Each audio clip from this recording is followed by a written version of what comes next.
DMX Simmons, December 18th, 1970 to April 9th, 2021, the legend. Okay, so I said that EBK J-Ro is the biggest California rapper besides Kendrick. People are in the comments talking about Tyler, the Creator, and Doja Cat. I think that makes my point.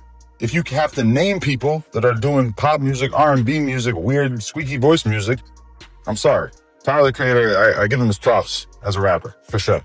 Doja Cat, same thing. But like, do you think of them as like hip hop artists at this point? I mean, I guess in like a very, very general sense. For me, as somebody who's truly tapped in with the streets, who spends every last waking hour on Nightingale, they don't really come to mind. So who am I forgetting? You tell me. Most people never think about what happens after the flowers get laid and the cameras go away. The funerals, the caskets, the burial plots, the private mausoleums with iron doors and security cameras, the monster trucks and white horse carriages, and platinum coffins that cost more than most people make in a year. When hip-hop loses one of its own, the culture does not do quiet exits, and the price tags behind some of these send-offs would genuinely surprise you. Today we are looking at 7 of the culture's biggest losses, what their funerals cost, what their graves look like, and what those final moments say about who they were. Eazy-E. Eazy-E built Ruthless Records, co-founded NWA, and put Compton on the map before anybody else did. He was the one signing the checks and running the business, while everyone else was just trying to rap. Then, in February of 1995, he checked into Cedars-Sinai thinking he had bad asthma. The test came back with something far worse, full-blown AIDS. His T-cell count was almost gone. On March 16th, he made the announcement himself, told fans to protect themselves and learn from him. 10 days later, he was gone at 30 years old. Before he passed, he married his partner Tamika Woods in that hospital room because the doctors weren't sure he had much more time. His funeral came on April 7, 1995, at First African Methodist Episcopal Church in LA. More than 3,000 people came through. And Eazy did not go out in no plain box. He asked for a golden casket himself, and they dressed him in a flannel, jeans, and his Compton hat, exactly how the streets pictured him. White roses and lilacs covered the whole coffin.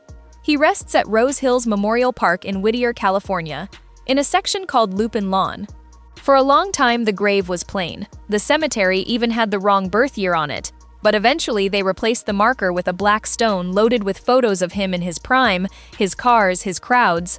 Across the top, it reads, "The Godfather of Gangster Rap," and at the bottom, "We loved him, but God loved him more." People still bring bottles, candles, and flowers out there. The visits never really stopped. XXX Tentacion. X was leaving Riva Motorsports in Deerfield Beach, Florida on June 18, 2018, when a dark SUV blocked him in. They grabbed a Louis Vuitton bag with around $50,000 in cash and shot him. He was rushed to the hospital and pronounced dead. He was 20 years old. 3 men later caught convictions. The family gave his fanbase somewhere to grieve. An open casket memorial at the BB&T Center in Sunrise, Florida, with thousands standing in line for hours in the Florida heat just to walk past and pay respects. No phones allowed inside, tight security. The family asked for a celebration, not a mourning. They wanted joy in the building even while everybody was hurting. His burial was the total opposite of that public moment. X was laid to rest in a custom private mausoleum at the gardens of Boca Raton Memorial Park. This is not a headstone in the grass. It is a full stone structure with tall columns, heavy iron doors with a swirl design, his name carved across the top, and a black stone bench out front for visitors. It overlooks a lagoon, has cameras running around the clock, and has space inside for family to join him one day. A private family mausoleum with that kind of construction and a waterfront view runs anywhere from $50,000 to well over $125,000. For a kid who connected with millions of people who felt unseen, his family made sure his last home was solid, guarded, and peaceful. Nipsey Hussle. Nip was shot outside his own Marathon clothing store in Crenshaw on March 31, 2019, by someone he knew from the neighborhood. He was 33. The loss hit the whole city at once.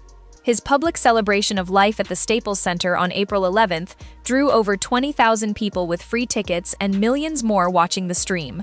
Snoop Dogg could barely hold it together at the podium. telling the story of the first time Nip slid up to him, not asking for anything, not making promises, just saying listen to my music and giving it a listen. That was all he ever asked for. After the arena came the procession. His casket rolled 25 miles through Crenshaw, Watts, and Inglewood, with motorcycles, lowriders, and ATVs popping wheelies alongside him. People threw money out of windows as the hearse passed. It looked less like a funeral and more like a moving block party for a man the whole city claimed. His burial at Forest Lawn in the Hollywood Hills was almost shockingly quiet by comparison.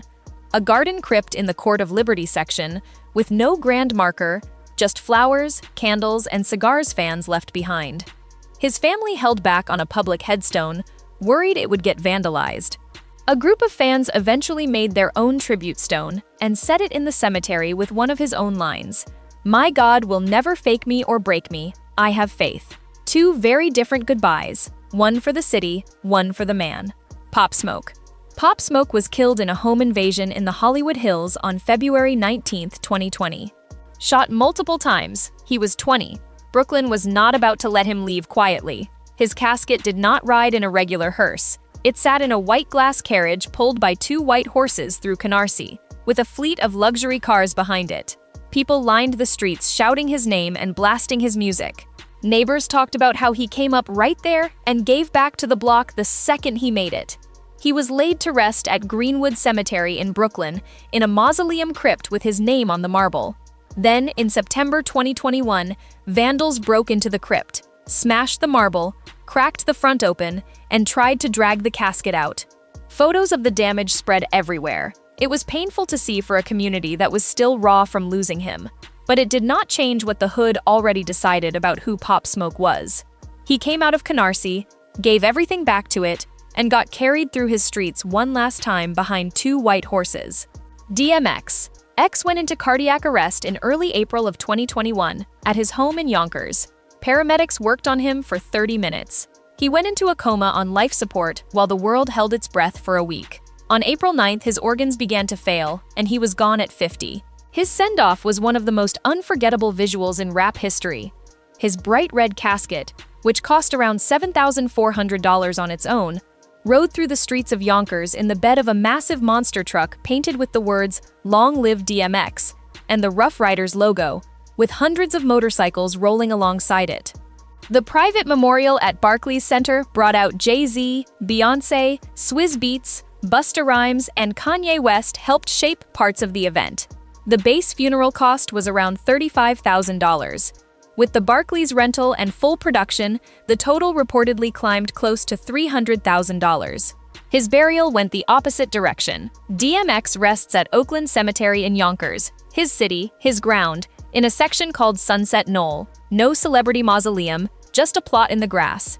The headstone is dark polished stone with a photo of him, arms wide open, wings behind him, and the single word, "The Legend." Under his name sits a verse from Isaiah 54:17. "No weapon formed against you shall prosper." The same faith he put on almost every album he ever made. Fans have turned the plot into a full shrine, with candles, statues, photos, and t-shirts.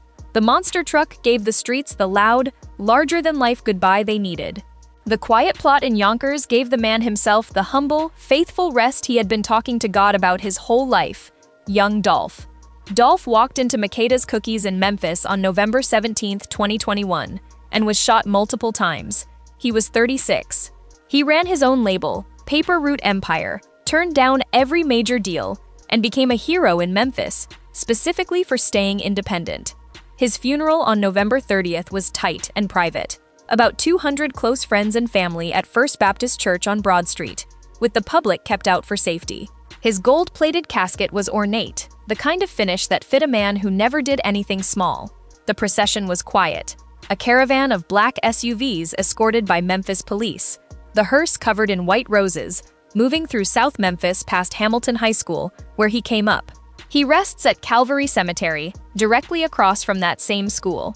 His exact plot has been kept private out of respect for the family, but fans find their way there and leave flowers and dolphin figures, his symbol, by the handful. People travel from outside Memphis just to stand there. Proof. Proof was Eminem's best friend, D12's heartbeat, one of the best freestyle battlers Detroit ever produced, and the best man at Eminem's wedding. On April 11, 2006, a fight broke out at a club in Detroit, and Proof was shot 3 times. He was pronounced dead at the hospital at 32 years old, right as his solo career was building towards something bigger. His funeral at Fellowship Chapel drew close to 2,000 people. 50 Cent, Dr. Dre, Lloyd Banks, Obi Trice, and the rest of D12 were in the building. Eminem served as an honorary pallbearer. People cried, laughed, and cursed, which is exactly the kind of send-off that fit who Proof was.